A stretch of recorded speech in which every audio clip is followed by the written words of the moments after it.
What's good, YouTube? Once again, it's your boy OG Hollywood coming back at you with another edition of the Ferguson Chronicle, better known as Dayroom Talk, where we bring it live from the dayroom to your living room and sometimes to the streets. Today, I have a guest on by the name of KG. KG did time with me on the Ferguson Unit. KG is a stand-up guy and is well known on the Ferguson Unit. And during his time there, me and KG crossed paths and we became close. And today, KG here is to tell his story of the time he spent on the Ferguson Unit. However, but before I get started, like always, I have to tell you a little bit about me. Did 25 years on a life sentence. Was on 3 units. Ferguson was one of those units. Did 10 years running up and down those hallways, in and out of those cells. So without further ado, let's tap in with KG, please. What's good, G? All right, my man, what's happening? Oh, man, like I said, like I was telling the viewers, man, you know, we ran up and down those hallways, man, you know, for a number of years. As a matter of fact, for a lot of years, you know. Right. And I just brought you in today, man, to see where you're at now versus where you were then. And as me and the viewers can see, you're a free man just as I am, and I'd much rather see you here than there.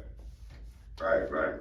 So let's get right into it, man. Tell the viewers where you're from and what led to the prison, bro.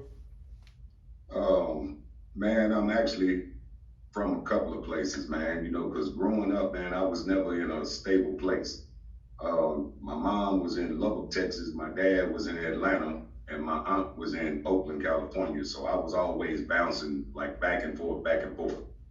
But I actually caught my conviction in Lubbock, Texas. I got a 20-year sentence, and I did 18 years, 9 months, and 3 days on a 20-year sentence. I did 7.5 of those years on Ferguson. Let me ask this, man. So those, at that particular time when you was going through diagnosis and they told you that you were going to the Ferguson Unit, not saying that was your first unit, however, describe the thoughts, man, of what was going through your head as you pulled up at the gate, the back gate of the Ferguson Unit, bro. Man, I'm gonna tell you a funny story about me, man. When I got to Ferguson, man, when I was first convicted, I actually went to Roach Unit, and I was on Roach Unit for about 3 months, and they sent me to Robinson Unit. And I remember, man, I was on Robinson Unit for maybe about 1.5 years, something like that, you feel me? And I was working in a garment factory. And I always kind of gravitated, man, toward the dudes, man, that was like from the West Coast. I don't know what it was, man. Those were the dudes that I really, man, just related to the best, man. And it was this one brother, man, that was a 60s Crip, man, Big Bear. Worked in the garment factory with me, man. And one day me and Big Bear decided, man, we was gonna convince everybody to lay it down. We wasn't gonna work. So we got with everybody, man, the day before, the next morning after breakfast, when we was going to work, you know, we all lined up, man, when they was doing the count, man, when they said everybody go to their station, you know, the majority of us just stayed in line. Long story short, I ended up getting a major disciplinary case for a major work stoppage on Robinson Unit, and I got shipped to Ferguson. Now, when I got shipped to Ferguson, man, the funny thing about it is, man, the Bluebird broke down on our way from diagnostics because we left from Abilene up there, man, or at Robinson Unit. When we got to Huntsville, when we was going over, man, the midway, the bus broke down. So we didn't get to the back slab until nighttime. I mean, it was like, man, it was probably like 7:30, 8 o'clock the night that our bus got to Ferguson. And I remember when I came through the back slab, man, I can't remember what that guard's name was, man.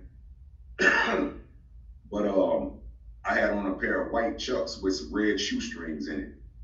And she said, you know you're gonna have to fight, right? And I I said, why you say that? She said, because you got on them red shoestrings. She said, it's all Crips over here. And that was my first, introduction to Ferguson, man, coming right through the slab, man. A guard told me right off the rip, you're going to have to fight. So, man, detail to the viewers, man, what was your worst experience over there, man? Man, my worst experience, man, when I knew that I needed to get myself together, man, I got in trouble, man, a couple of different times, man, and during the time that I was locked up, I actually fucked off excuse me, man, I don't mean to curse, I'm sorry about that, but I actually messed off 2 paroles because I got 2 different cases for inappropriate relationship with officers. So I had parole at 2 different times, and I got those paroles pulled back 2 different times and ended up getting major cases. But when I was on Ferguson, man, I got to Ferguson in 93, like right at the end of 93. And I remember, man, on 3rd shift, the guards on 3rd shift, man, it was a time, man, to where, man, no matter who you were or where you were from or whatever, man, going to breakfast in the morning, man, you kind of had the band together going down that hallway. Because you had some of those COs that was really on like some KKK type movements or whatever. But it was a lot of people, man, getting jumped on and beat up and killed down there in SEG or whatever at nighttime or whatever. But my worst experience, man, on Ferguson was, I remember, man, being in SEG. I didn't have a blanket. I didn't have nothing but some underwear. I had a roll of toilet paper, and when it was time for them to feed me, they gave me what was called a food loaf. And that food loaf, man, it's like they just take a whole bunch of stuff and mix it together. It's like a piece of cornbread with carrots and peas and all kind of other stuff in it, man. You know what a food loaf is. Yeah.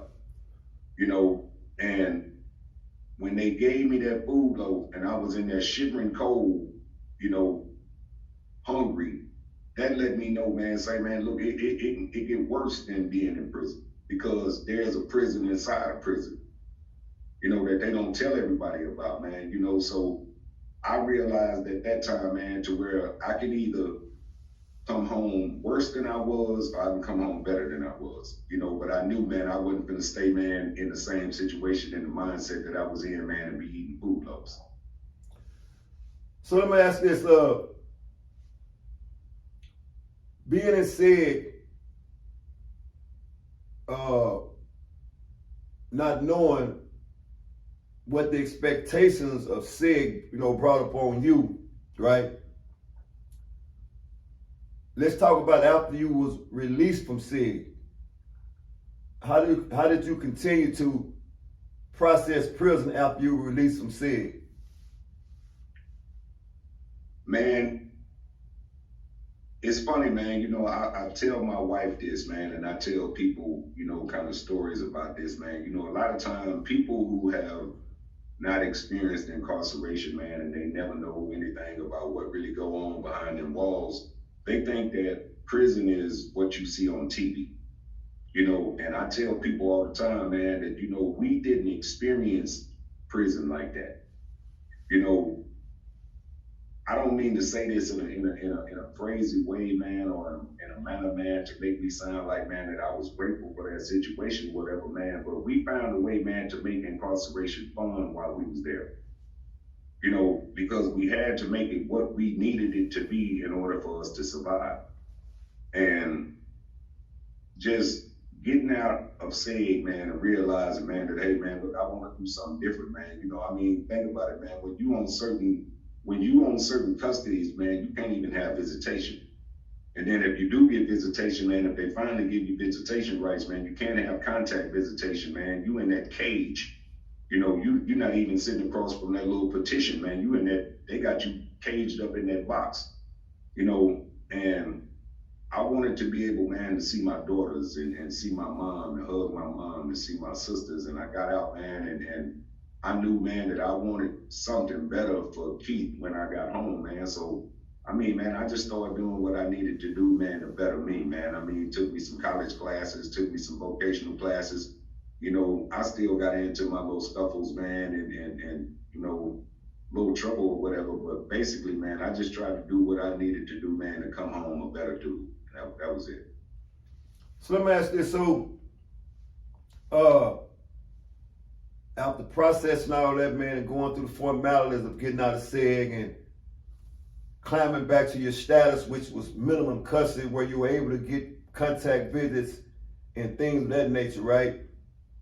Mm-hmm. So, what was it like from a mental standpoint, receiving that final notice that you were gonna be a free man?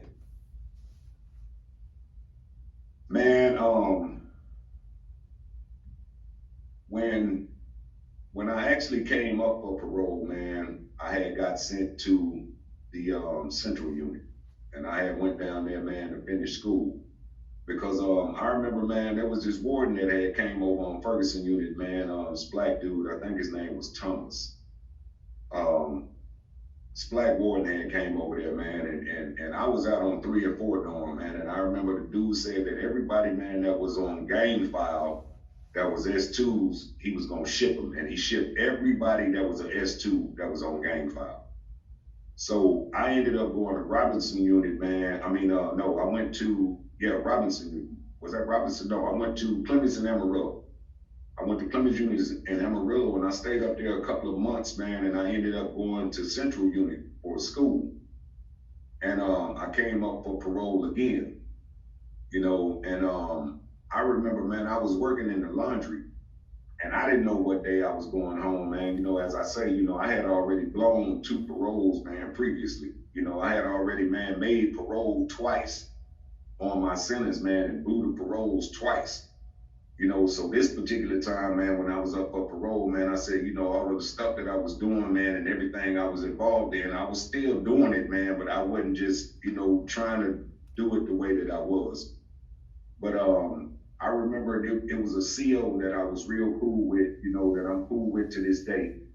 I was working in the laundry, and she came to me and she told me what my parole date was, you know, and I actually got out on August the 3rd, 2010, you know, and she came to me probably about a month and a half before I was going to be released, you know, and she said, your parole date is August the 3rd, you know, and I mean, my family didn't know, you know, I had been asking my family, you know, check with the parole board, see what my date is, you know, I knew I had made parole, but I was trying to find out what my date was, but that particular officer, man, came to me, man, and told me, you know, what my date was, and you know, just from then on, Hollywood, man, I just tried to stay focused, man, on staying out here. Because one thing that I do know is that right now, man, them brothers in the Dayroom doing the exact same thing on a Sunday morning that they was doing when I left.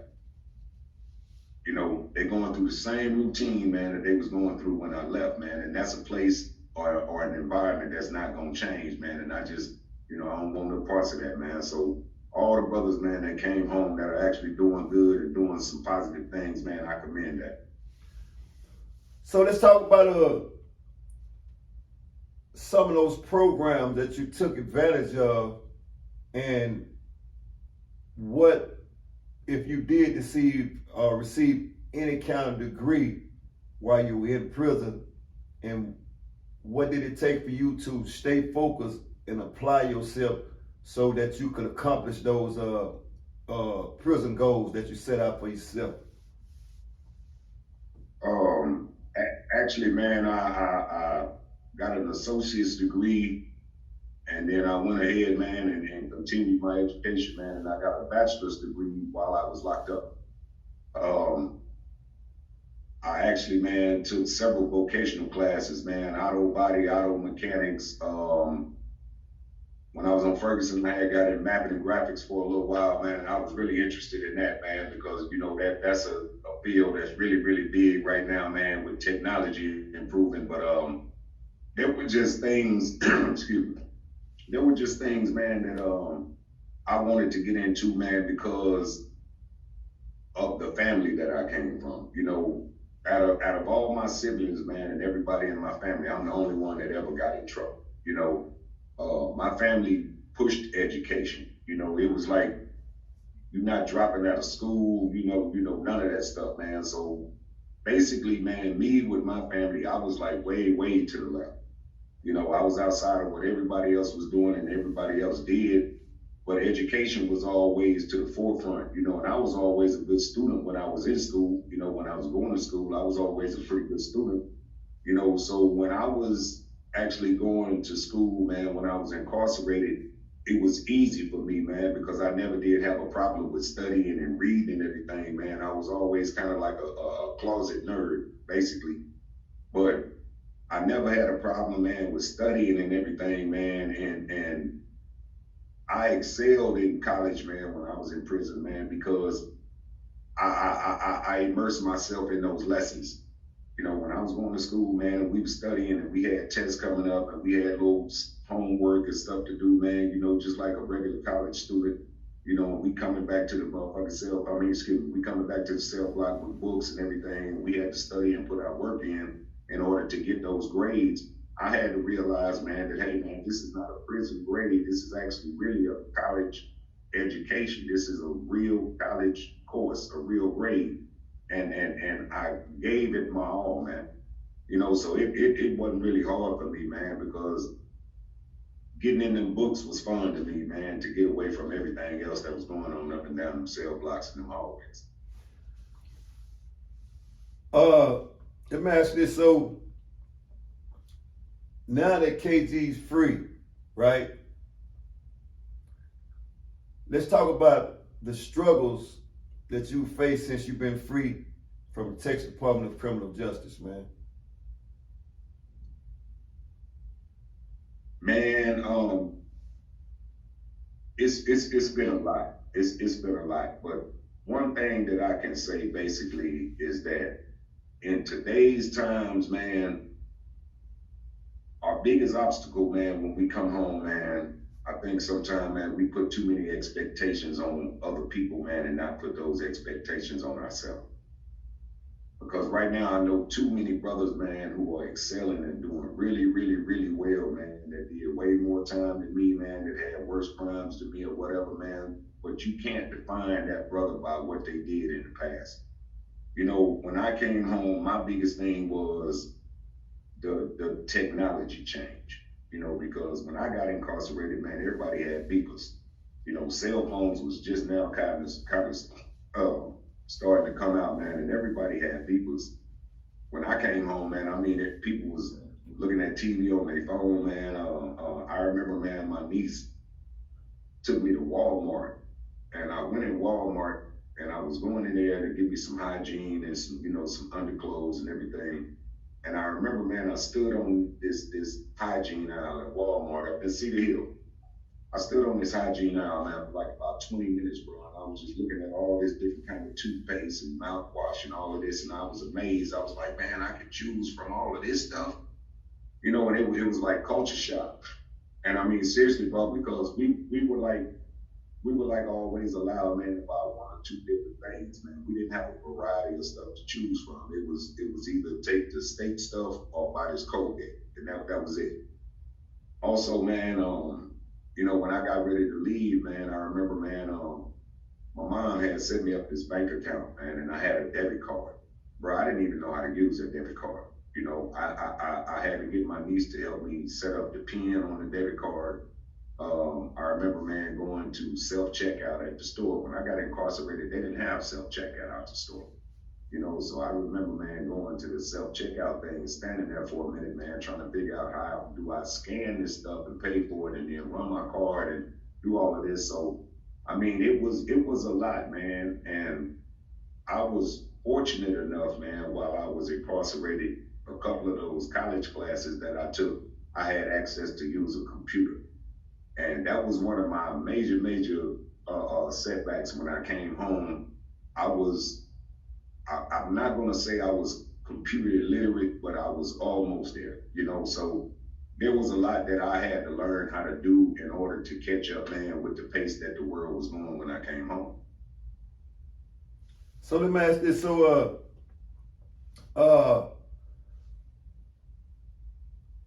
what would your advice be to a man that is being released from prison and trying to process what's going on in society after being locked up for a number of years, or if it may be for a number of days? What would your advice be to that person?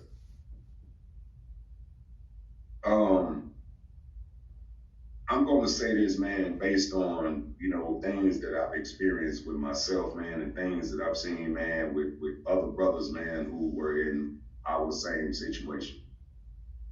Man, when you come home, man, from being incarcerated and you've done a substantial amount of time, the first thing that you need to do is reorient yourself with your family and get to know you first before you try to get into a relationship, before you try to start doing a whole bunch of other stuff. Get to know you, man, because brothers don't realize, man, that when we are incarcerated, man, mentally we were strong, because we had to deal with a lot. Physically, we were strong, man, because we didn't have nothing to do, man, but work out and lift weights and exercise most of the day. But emotionally, we was weak, bro. We was super weak emotionally. And the thing about it is, man, we really couldn't show those emotions. And a lot of us come home, man, and the first thing that we do, man, we cling on, man, to the first female, man, that come along, man, and that really might not be the female that had your best interest at heart. She might have liked you because you had been lifting weights and you look fine to her. You know what I'm saying? Yeah. She might like you, man, because she feel like, okay, well, man, he's ambitious and he want to go get a job, and she used to dealing with a whole bunch of dudes, man, that don't want to do nothing, man, but use her up. It might be a majority of different reasons. But I feel like, man, brothers who have been incarcerated for a while, man, when you come home, man, I'm a champion for marriages. I'm a champion for relationships. But I'm saying, man, is that if you don't get to know you first, man, you can't get to know yourself while you're trying to develop a relationship. It's just not gonna work, man. And the thing with brothers coming home, man, is that you can never, man, allow somebody to tell you no. You can never allow somebody to tell you no, man, because for every no, man, there's about 25 yeses out there. So you cannot allow somebody to tell you no. And if you really want to get on your feet, man, with the way the economy is right now, man, you just got to get out there and get it, man. It might be something that you really don't want to do, man, but if you're getting on your feet, man, right off the rip, man, just do something. Get a job that you might not like, man, to put your own money in your pocket, man, and be an independent man on your own. But one thing that I will say this, and I commend you on this, Hollywood, because I love to see brothers, man, doing entrepreneurial things. Hey, man, one of my biggest, man, admire, one of the people, man, that I admire the most, man, is my homeboy, LeRon. LeRon, man, started his business and everything, man, and LeRon does everything that he does, man, to make his business work. Just like my boy Jocko, man. Jocko started his business, man, and he do everything to make his business work, man. And I'm a firm believer, man, that you will never achieve financial independence, man, working for somebody else, period. Because if I work for you, you dictate my livelihood. You dictate how I pay my bills, how I pay my rent, how I go, how I move, everything, because you are the one that's paying me. So if you just decide one day I'm gonna sell the business, man, I'm out of work. You know what I'm saying? I feel like, man, brothers coming home, man, need to realize, man, the God that's within them and move off of that. Move off of that, man. Don't let nobody tell you that you can't do this because you're a convicted felon, or you can't do that because you're a convicted felon, man. That's BS. You can do anything that you want to do, man. If you set your mind to, you can do anything. You can do anything, man. So my biggest piece of advice, man, for brothers, man, coming home, take your time, man. Take your time. Because just like when we was down there, man, Hollywood, man, it was some of us, man, we figured out a niche, man, to do what we needed to do, man, to have what we needed to have while we was down there, man, and we stayed in our own lane. Yeah. It's the same way out here, man. You got to figure out what your niche is, man, and where you want to be, and carve you out a lane, man, and stay in that lane. discourage you and tell you what you can't do. But the wrong thing for brothers to do, man, is get out here, man, and try and make that quick come up, that quick hustle. You know, I know brothers, man, that did 10, 15 years and got out, man, and wanted to make that quick hustle, man, and got jammed up, man. And after 10 or 15 years being locked up, they was on the street a couple of weeks and was right back locked up, you know, with another charge. So take your time. Focus on what it is that you actually want to do for you. Only you know what you want to do for you, period. And just do that, man. You know, I don't advise, man, brothers just jumping out, man, and you know, jumping head first, man, into relationships and all of that, man. It's cool. Yeah, be with somebody, man, and find love. I'm all for that. Get to know you first. Get to know what your likes and dislikes are. Get to know what you will and won't put up with. Understand what your standards and your morals and your values are. And then you function around that. Because as the man, you are the one that's going to have to be the king of your castle, man. And every relationship has to be ran like a business. And the reason why I say that is, man, because a relationship, man, you have to have an idea, man, on where we going to go. How are we going to grow? What is our plan? What do we want to be in the next 5 years? What do we want to be in the next 10 years? You know, if we don't have no plan on what we're doing together, then we just together. You know what I'm saying? Yeah. You know, and I can date me and I can be just as happy with me as I can with somebody else. Once again, real life stories, real life people, nothing scripted, only at the Ferguson Chronicle. From your opinion, KG, man, after man is released from prison, right, and we both been released, from KG's opinion, why do a man fail to succeed in his life and return back to prison? This is your personal opinion that you're giving. Man, that's Hollywood, that's kind of a twofold question, man, because I've seen it happen a couple of different ways, man. You know, brothers, man, that would return back, man, and I've seen two scenarios that kind of played out over and over, man. And one of them, man, that brothers didn't have the family support and the financial support to help them get on their feet when they came home. The other thing was, man, is that brothers was influenced by the wrong thing when they came home and they gave up on themselves. You know, and when I say gave up on themselves, I mean this. Real close brother, man, that I met, man, right before I came home, man, when I was down there, man, on Central, man, brother Sadiq, Muslim brother. You know, this brother said, man, that, you know, brothers will be incarcerated for years and years, man, and they not smoking no weed, you know, whatever their vice was, man, you know, when they got incarcerated or whatever, they not doing that. Brothers get healthy, and it's like when they come home, they'll like lapse back into the same stuff that they was doing that got them incarcerated. You know what I'm saying? Yeah. And I think, man, that a lot of brothers, man, you know, that actually end up, man, contributing to that recidivism rate are brothers, man, who either gave up on themselves, man, by coming home, man, and not sticking to their guns on what they wanted to do when they was influenced, man, by what their partners or whatever was doing, and they was trying to play catch up to have what the next brother had right now. Or it was a brother that came home, man, and he really didn't have the family support or the financial support to help him get where he needed to be. So he took a chance, you know, to try to get somewhere, man, you know, and it actually led to the wrong move. You know, I mean, I've seen brothers, man, come home, man, and their family was plugged in, you know, and the brothers came home, man, and they refused to get back out there, man, in that mud, you know, and they did what they needed to do, man, and they made it for themselves.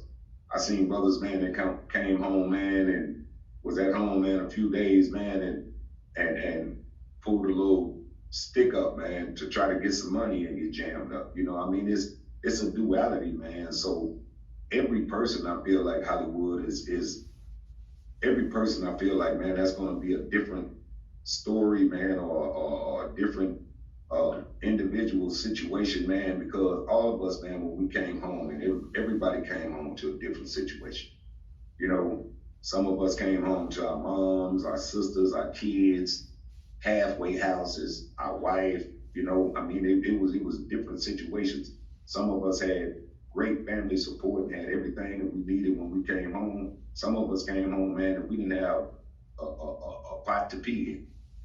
You know, so I mean, it's a different situation, man. But I think brothers, man, get out and worldly stuff, get them. Worldly stuff.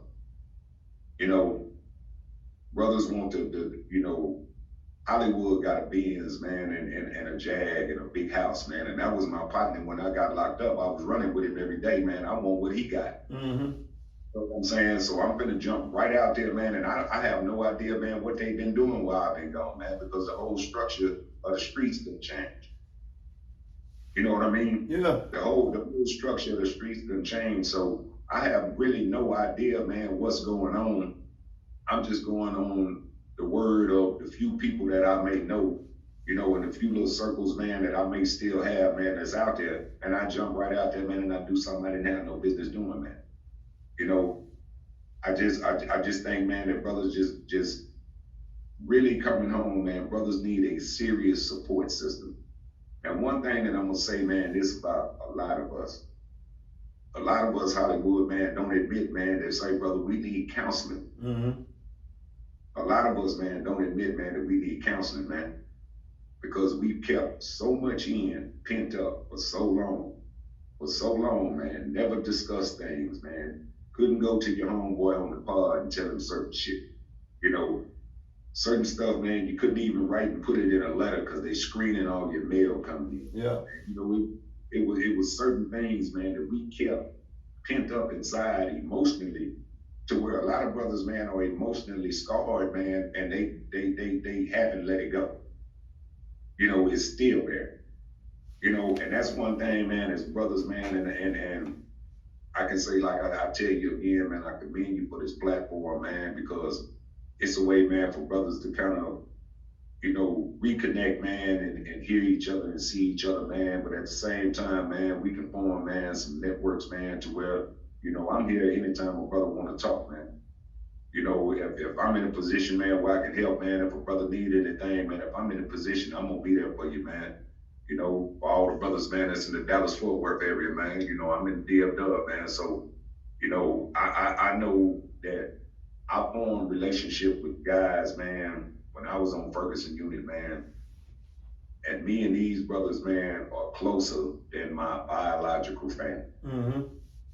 You know, I formed bonds with some brothers, man, that, you know, man, we still real tight to this day, man. You know, so I'm gonna always try to be there for brothers, man, you know, that need a brother.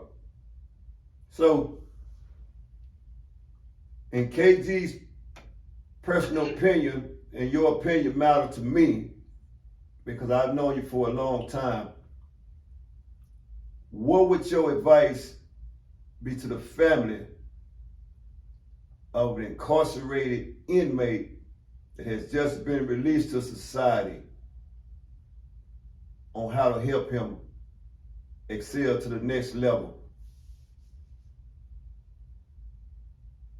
First of all, man, my advice, man, on families is that they have to understand, man, that the support actually has to be almost consistent for about the first 3 months. For about the first 3 months, man, that a person is home, man, the hands-on with the family has to almost be consistent, an everyday thing.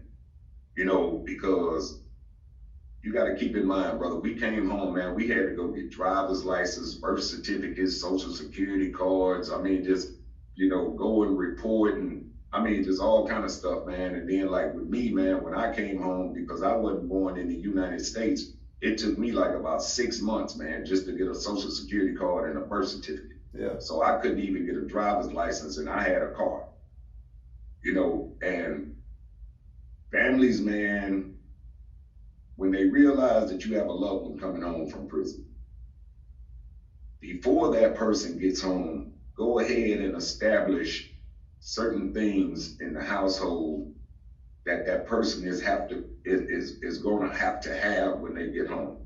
You know, make sure that the person has, you know, some clothes, their hygiene stuff, maybe set them up a little bank account, you know, get them a laptop, you know, if they haven't really been using computers or whatever, sit down with them, you know, day to day and go through typing tutorials with them and, you know, how to navigate a computer, how to fill out an application correctly. You know, I mean, there's a lot of things, man, that families have to actually do. But I feel like, man, that, you know, a lot of families, they feel like, okay, man, when you came home, man, you was gone, man, so what's your plan? What you gonna do? Well, most people come home, man, I have no idea what I'm gonna do. You know what I'm saying? Because I got to figure out, man, the whole system over again because everything's changed. So try and see if you can network and set up some jobs, set up a small bank account, get them some of the stuff that you know they're gonna need, the hygiene items, the clothes. Understand that, you know, one of the things that me and my sister used to get into it about when I first came home, I had parole to my sister's house. And my sister used to get mad, man, because I would get up at like 3 in the morning, man, and I'd be in the kitchen making breakfast.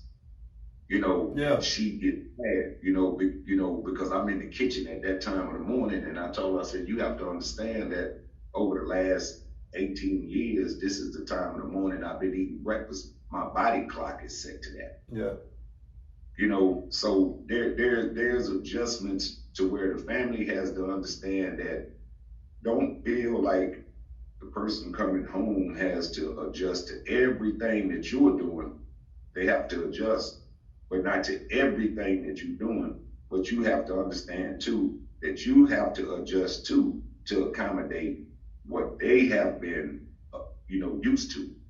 I mean, some of them habits, man, don't go away, man, overnight, bro. Real life stories, real life people. Ferguson Chronicles. To the families of any individual that has been released or is looking to be released. Once that individual is released, the job doesn't end there. Support matters. Support the men or the women that are being released from any institution in America. The job starts when the individual is released from prison. So KG, with that being said, man, like I do any other person that's interviewed on the Ferguson Chronicle, first and foremost, I'd like to say this: I appreciate you for coming on. And without the people, the Ferguson Chronicle wouldn't exist.